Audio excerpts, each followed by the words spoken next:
রেহানা বেগম একজন গৃহিণী।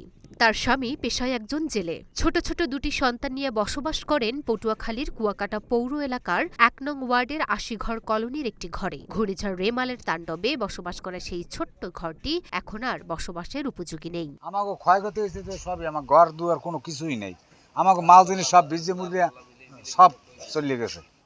তো আমার ঘর সব টিন মিন উড়িয়ে লয়ে গেছে, ঘরের ভিতর গেছে বেদর জন্মে, তার কোনো পরিবেশ নাই।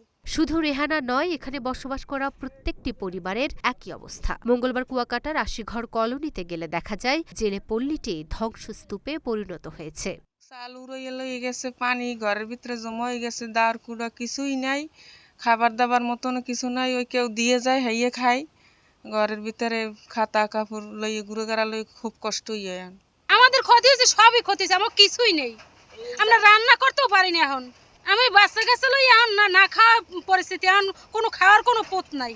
ঘূর্ণিঝড় রেমালের তাণ্ডবে টানা ২ দিনে লণ্ডভণ্ড উপকূলীয় এলাকার বেশিরভাগ জায়গা। ব্যাপক ক্ষয়ক্ষতি হয়েছে পটুয়াখালীর কলাপাড়া। ঝড়ের তাণ্ডবে পুরোপুরি বিধ্বস্ত হয়েছে কুয়াকাটা পৌরসভার ১ নং ওয়ার্ডের ৮০ ঘর কলোনি নামে পরিচিত জেলে পল্লীটি। এই পল্লীর শতভাগ ঘরগুলো ঝড়ের তাণ্ডবে বিধ্বস্ত হয়ে গেছে। অচল হয়ে পড়েছে প্রায় ২০০ মানুষের জনজীবন।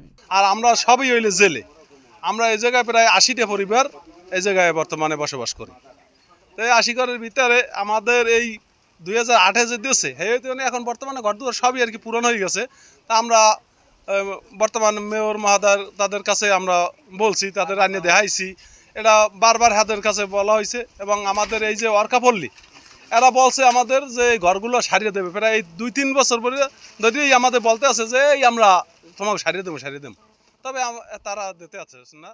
জানা যায় ২০০৭ সালের সিডরের পরে বাংলাদেশ সেনাবাহিনীর উদ্যোগে জেলেদের জন্য কুয়াকাটা পৌরসভার খাজুরা গ্রামে ৮০টি ঘর নির্মাণ করা হয়। সর্বশেষ ঘূর্ণিঝড় রেমালে আশ্রয়ণ প্রকল্পটির ৮০টি ঘরের শতভাগ ক্ষতিগ্রস্ত হয়েছে। শিশুদের জন্য খাবার তৈরি করার মতো পরিবেশও নেই ওই বসত ঘরগুলোতে। এখন পর্যন্ত কোনো ধরনের সরকারি সাহায্য বা অনুদান পাননি তারা।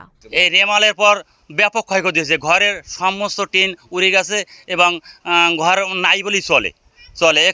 এখানে আমরা কিছু শুকনা খাবার দিছি, আর এমনি সরকারিভাবে কোনো ত্রাণ কোনো কিছু আসে না এখন পর্যন্ত। আমরা কিছু এখন পর্যন্ত পাই নাই বা কোনো কিছু এদেরকে দেওয়া হয় নাই। Luna Afroz, Dhaka post.